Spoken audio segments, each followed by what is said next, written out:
Also the fourth one, it's tha, tha, tha. Remember, this is one of the very important letters that we need to differentiate between this one and sa. A lot of people say the tha, you need to stick the tip of your tongue out.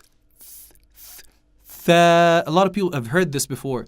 They say sa. It's not a sa. 3 dots in Arabic language, they mean what? Tha or sheen. Tha or sheen. Look, here it's tha because it has like one tooth. It has like one side like that. So one curve. But sheen has 2, like seen with 3 dots on top. So tha, remember, you stick your tongue out between the teeth.